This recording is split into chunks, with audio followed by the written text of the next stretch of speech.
को गिनवाते हुए कहा कि यह बिल गरीब मुस्लिम वर्ग के लिए लाभदायक साबित होगा। इससे सिर्फ भ्रष्टाचार और गबन करने वालों को नुकसान होगा। बराला ने कांग्रेस और विपक्षी दलों पर भी निशाना साधते हुए कहा कि विपक्षी दल लोगों को भ्रमित करने का प्रयास कर रहे हैं। उन्होंने सिटीजन अमेंडमेंट एक्ट का उदाहरण करते हुए कहा कि कांग्रेस ने इस पर भी मुस्लिम समाज को गुमराह किया था, लेकिन किसी भी नागरिकता को कोई नुकसान नहीं हुआ। वहीं सुभाष बराला ने भाजपा के स्थापना दिवस को लेकर कहा कि प्रधानमंत्री नरेंद्र मोदी 140 करोड़ देशवासियों के हित में काम कर रहे हैं। उनकी एकमात्र सोच देश को आगे बढ़ाने की है। भाजपा शासित राज्यों के मुख्यमंत्री भी देश के आधारभूत ढांचे को मजबूत करने की दिशा में काम कर रहे हैं।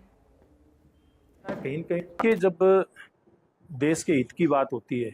तो उसमें नफा नुकसान नहीं देखा जाता। जब समाज के किसी बड़े वर्ग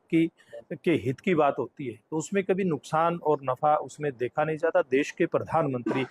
देश की 140 करोड़ से ज्यादा जनसंख्या जो है, जो देश के नागरिक हैं, उनके हितों के प्रति वो पूरी तरह से समर्पित रहते हैं। देश कैसे आगे बढ़े, देश के प्रधानमंत्री नरेंद्र मोदी जी की प्राथमिकता ये है। तो उसके कारण से क्या फायदा क्या नुकसान, ये चीजें कोई मायने नहीं रखती है। हमारे लिए सर्व समाज का भला, जैसे इस वक्फ बिल के कारण से जो बिल पास हुआ उसके कारण से जो कोई ताकतवर इस प्रकार के लोग हैं उनको हो सकता है कहीं न कहीं इस बात की कोई तकलीफ हो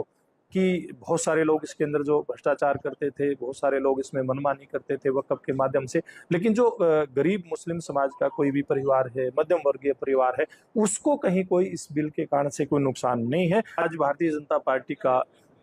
6 अप्रैल 1980 को, जैसे कि सब लोग जानते हैं, स्थापना हुई थी और 6 अप्रैल को यानी कि आज के दिन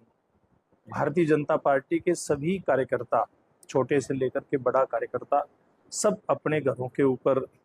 भारतीय जनता पार्टी का झंडा लगा रहे हैं, उसकी फोटो ले रहे हैं, सेल्फी ले रहे हैं, उसको अपलोड कर रहे हैं और आज बहुत खुशी के साथ, हर्ष और उल्लास के साथ सब स्थापना दिवस को मना रहे हैं और मनाना भी चाहिए, क्योंकि भारतीय जनता पार्टी कोई साधारण सामान्य राजनीतिक दल नहीं है। एक बहुत बड़े मिशन को लेकर के, यानी कि देश को आगे लेकर के जाने के लिए भारतीय जनता पार्टी हमेशा काम करती है। कैसे गरीब कल्याण का कैसे काम हो, जहां हमारी सरकारें हैं वहां हमारी सरकारें, चाहे नरेंद्र मोदी जी के नेतृत्व की केंद्र की सरकार हो या प्रदेशों की हमारी सरकारें हैं, हरियाणा की हमारी सरकार नायब सिंह जी के नेतृत्व में जो चल रही है, कैसे गरीब कल्याण के काम ज़्यादा से ज़्यादा हों, कैसे देश को आगे लेकर के जाने के लिए योजनाएं बने, कैसे देश का आधारभूत ढांचा मजबूत हो, इस प्रकार के काम के प्रति हमारी पार्टी का प्रत्येक नेता, प्रत्येक चुना प्रतिनिधि, देश के प्रधानमंत्री, मुख्यमंत्री इस बात के प्रति पूरी तरह से समर्पित हैं और पूरे समर्पण के साथ सब लोग काम कर रहे हैं। आज और इन्हीं